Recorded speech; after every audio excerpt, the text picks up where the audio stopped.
Hello and good day. This is the Bible Bard. A bard is a storyteller who recites traditional texts in the past associated with a particular oral tradition, and I'm here to recite and to amplify what the literature of the Bible says about who is God and who are human beings. Here's the place we're at today. Few people in our culture are interested in seeking and finding God, especially the God of the Bible. Studies suggest that over half of millennials view themselves as Bible neutral or Bible skeptical.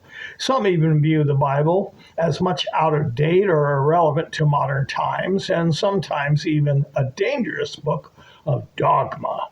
Those who feel this way about the scriptures are unlikely to spend much time trying to find or connect to the God of the Bible. Yet, paradoxically, Bible reading among young men is up. Researchers suggest this is because of new, higher levels of spiritual curiosity and a desire to find higher meaning in a world that is mostly promotes sensuality and self-interest. This spiritual curiosity is often suggested as the foundation for the interest of college people in Charlie Kirk and the TPUSA phenomenon. As the Bible Bard has stated previously, there is a way to seek God, and it is similar in how we are to pray to God. You can see Bible Bard 53, How to Find God, for that topic. If you're seeking anyone, you need to know who you are looking for, and it helps to know his name and something about him or her. Discussion. Here's a couple of texts from the Bible that begin to explain how to seek God. Here's the first one. Quote, "Glory in his holy name. Let the hearts of those who seek the Lord rejoice. Look to the Lord and his strength. Seek his face always." That's from Psalm 105, verses 3 and 4 of the NIV version. Comment. There is a particular attitude of the seeker mentioned in these verses. This is expanded upon in the next sample text. Quote, "Blessed are they that keep his statutes and seek him with all their heart." That's from Psalm 119, verse 2. And it follows up with, quote, "The Lord is near to all who call on him." That calling is the same as prayer. "And to all that call upon him in truth." End quote. Psalm 145:18. Here in these three sample texts, the key to seeking God is to consciously decide to do it and to keep at it until God responds. That's verse 105, chapter 105:4. This attitude of seeking God without any reservation, that's the text, quote, "with all their heart," and doing so with complete transparency, that's the text, "calling upon him in truth," is essential to one's honesty before God, who the Bible says can see human thought and discern human motivations. The text indicates that God responds to this particular kind of seeker. It says, quote, "You will seek me and find me when you seek me with all your heart. I will be found by you, declares the Lord." That's from Jeremiah 29:13. And the second text saying the same thing is, quote, "Worship the Father in the Spirit and in truth, for they are the kind of worshipers the Father seeks." John 4:23.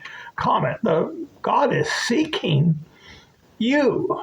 He's seeking you, and when you seek him in the same way he's seeking you, you're bound to meet up. That's what the text is saying here. And this condition of wholehearted seeking of God in truth has its counterpart of God seeking that kind of person.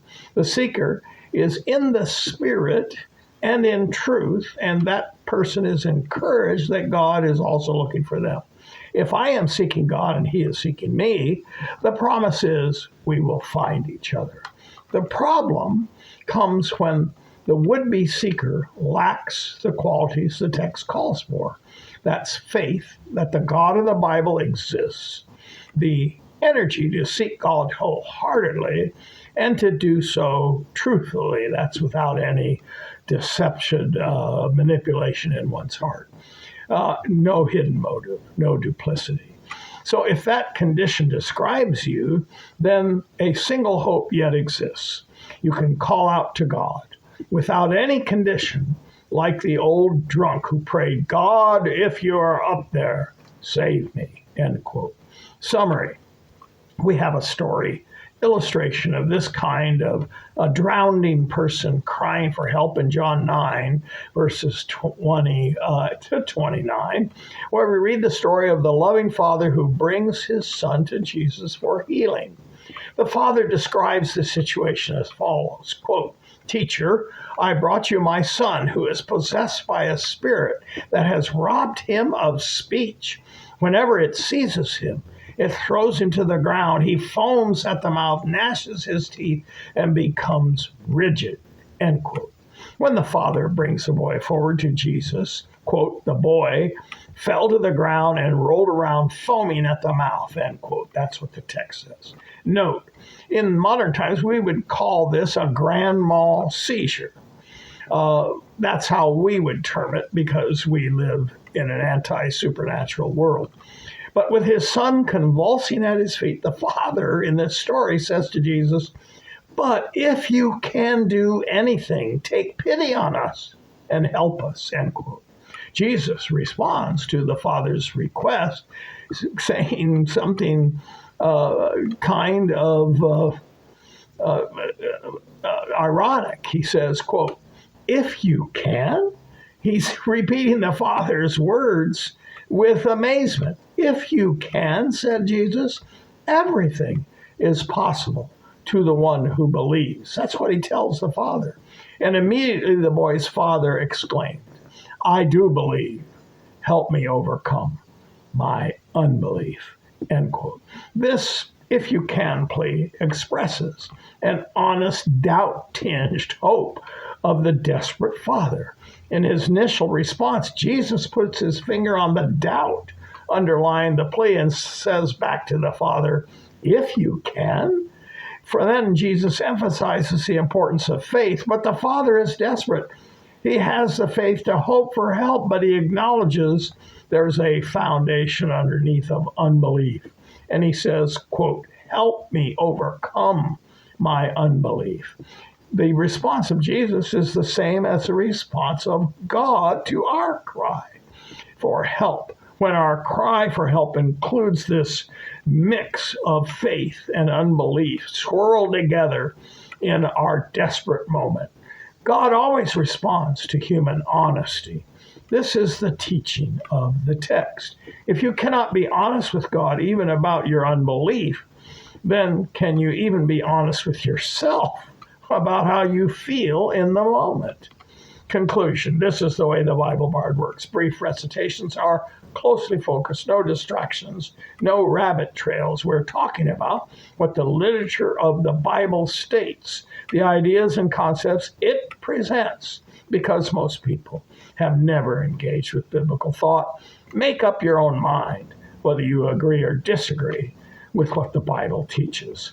Now you can go to www.biblebard.org to download a transcript of this episode, listen to another episode from the archive, or visit the Bible Bard store. You can also see there are translated languages, and you can click a link and go to those languages if you speak one of them.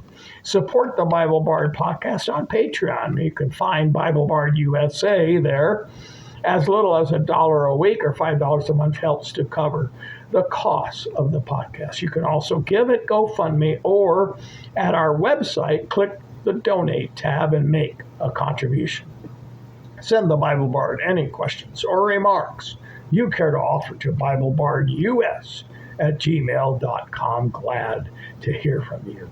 And help the podcast. We need you to follow, subscribe, comment, and share the Bible Bard content from our many platforms because the algorithm rewards that. Until next time, this is the Bible Bard.